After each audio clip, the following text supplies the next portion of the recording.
You're listening to All Things Sports with Mike Davis.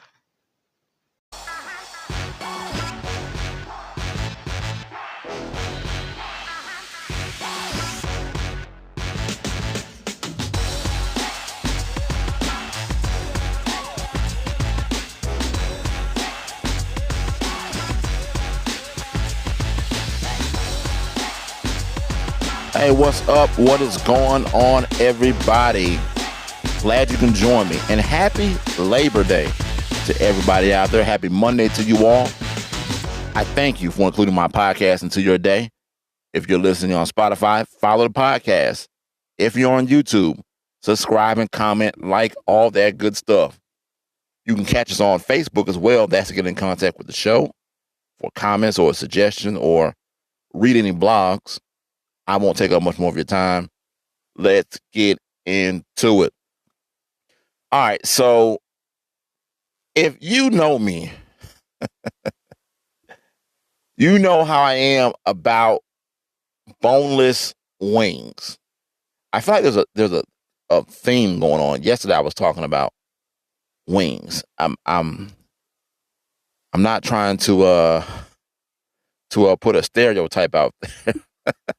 Look, I'm guilty. I love wings. I love boneless wings. I love boneless wings a little more than I do wings. Those that do know me look at me like something is wrong with me. They say you're a grown man. Why do you like boneless wings? I just do.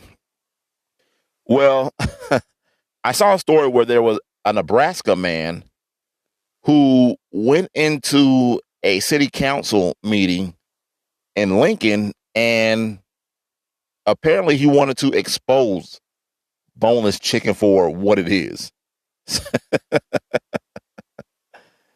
Saying pretty much that it's nothing but a cut up chicken strip and it's not a wing. And wanted to, I guess, pass along Nebraska to stop calling it boneless chicken wings. Yeah, that's, I guess he was talking to me and didn't know it. Somehow he knows who I am, and he wanted to rain on my boneless wings parade. But he's not the only one. I've heard that for quite a long time. Some of my closest friends have gotten on me about the boneless wings thing and said that I'm a grown man eating a chicken nugget. So what are your thoughts? You know, I mean, am I the only grown man out here that eats boneless wings? I can't be. It's impossible. I'm not the only one they're making it for. What's wrong with the order of boneless wings and a beer? There's nothing wrong with that, in my opinion, at least. All right, enough about me and my love for boneless chicken wings. I will not stop eating boneless wings. All right, so let's get into a little sports here. Serena Williams. I mean, she's still going. I believe she's 38 years old. I mean, she's on fire. She beat Sloane Stephens. I want to say it was yesterday or 2 days ago. She defeated her, and she will now advance to the quarterfinals of the U.S. Open after a 3-set win today over 15th seed Maria Sakkari. Is that how you pronounce her last name? Sakkari or Sakkari?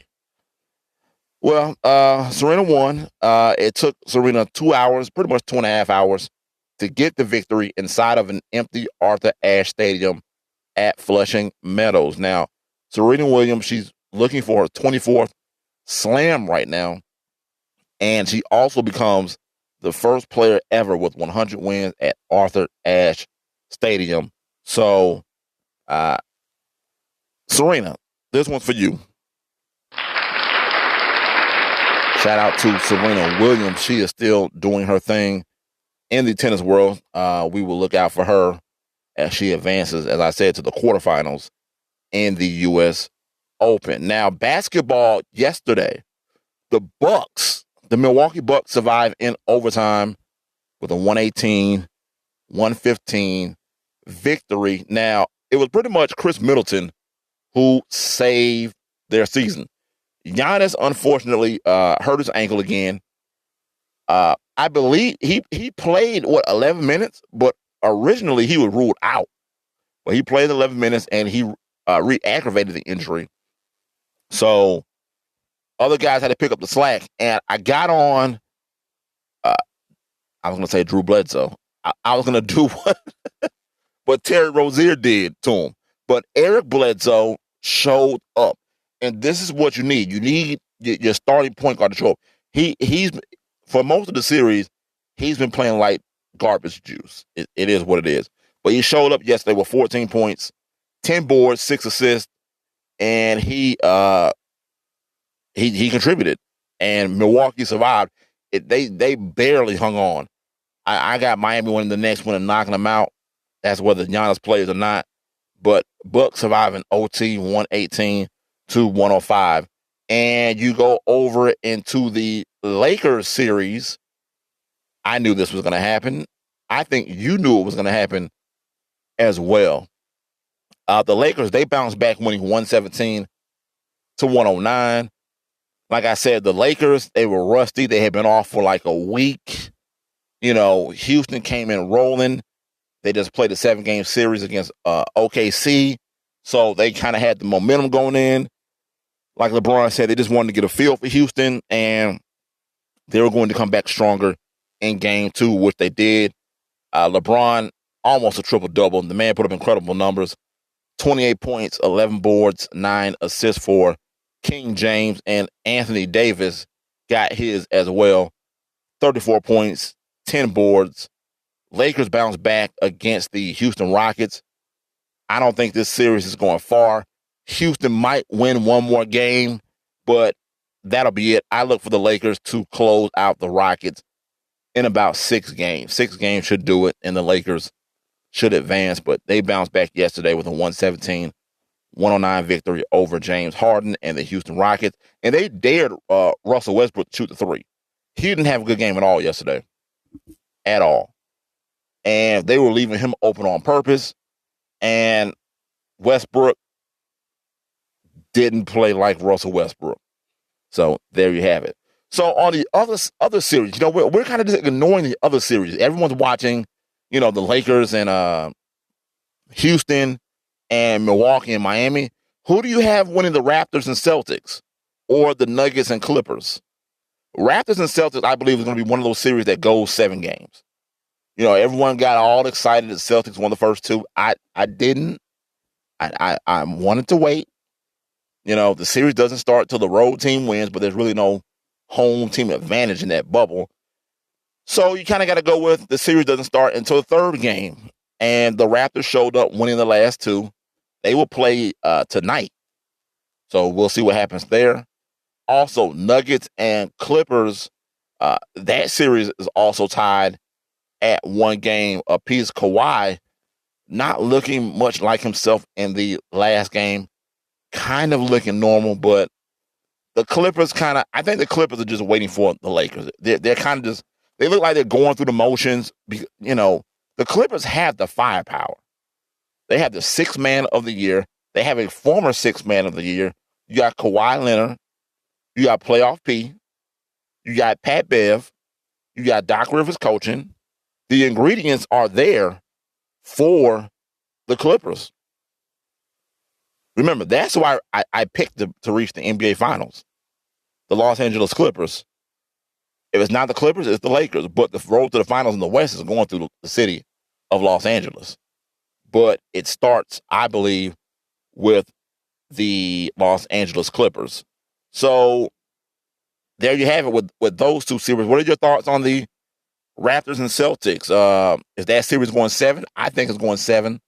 I don't think any team has the upper hand. And what do you think about the Nuggets and Clippers series? I think the Clippers are going to pretty much win out now.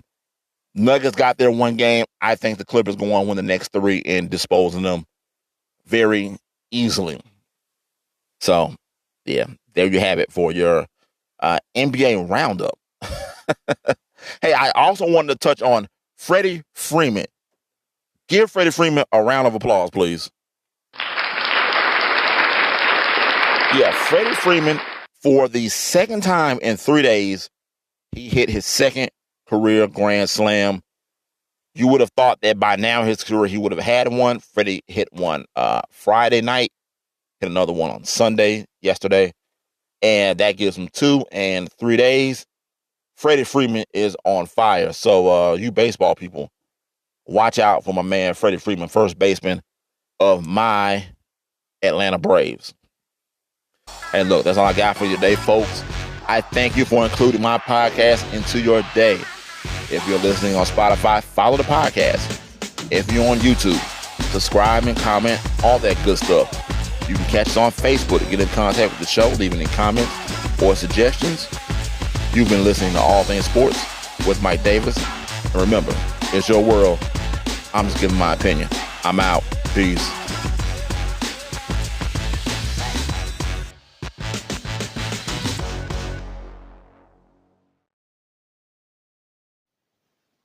You're listening to All Things Sports with Mike Davis.